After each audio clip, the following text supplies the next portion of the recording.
Good morning, Mr. Chairman, Madam Chairwoman, Mr. Johnson, and members of both subcommittees.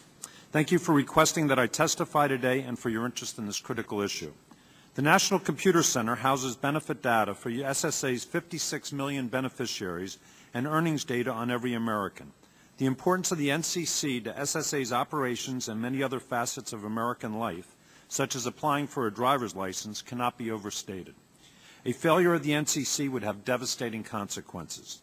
Unfortunately, the NCC is now 30 years old, is rapidly approaching obsolescence. You recognize the need for replacement when you provided SSA with $500 million for this purpose in the American Recovery and Reinvestment Act. The Office of the Inspector General is committed to ensuring that SSA uses these funds wisely. Replacement of the NCC must be accomplished based on sound decision-making and without unnecessary delays. SSA's experience in constructing the Durham Support Center, a co-processing site for the NCC, revealed the challenges that can cause delays.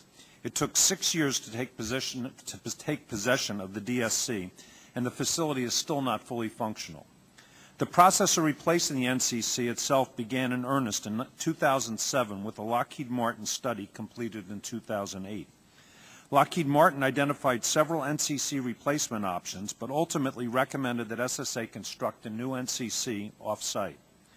Based on this, it is our understanding that SSA plans to go forward with an off-site NCC within 40 miles of the main SSA campus to maximize data transmission speed and limit employee commutes. SSA next asked GSA for a more detailed cost estimate, then engaged Booz Allen Hamilton to conduct an alternative analysis.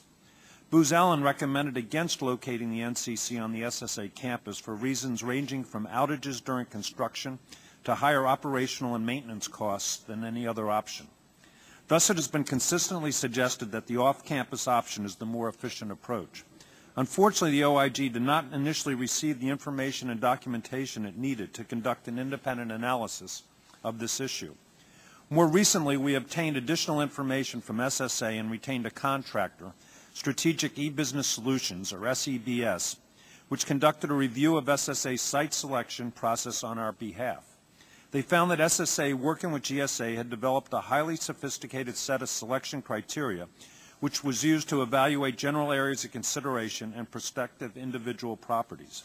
However, they also found that questions remained concerning the process SSA used in creating a short list of priorities and properties. They recommended that SSA look more closely at the following factors: prospective energy costs, better methodology documentation, and early involvement of power providers and telecom providers. After SEBS completed this report, we asked that they take a closer look at the on-campus versus off-campus dichotomy. We were informed yesterday that they agree with two of our most significant concerns.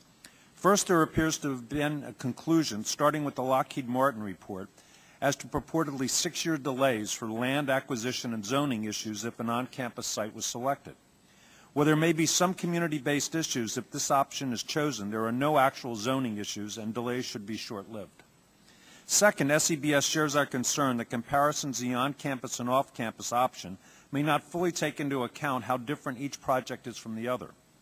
Comparing these two undertakings is much like comparing apples to oranges, and we remain unconvinced that many differences have been fully taken into account. The OIG looks forward to continuing to monitor SSA's efforts to use sound planning and due care in replacing the NCC. We will keep these subcommittees fully informed of SSA's progress.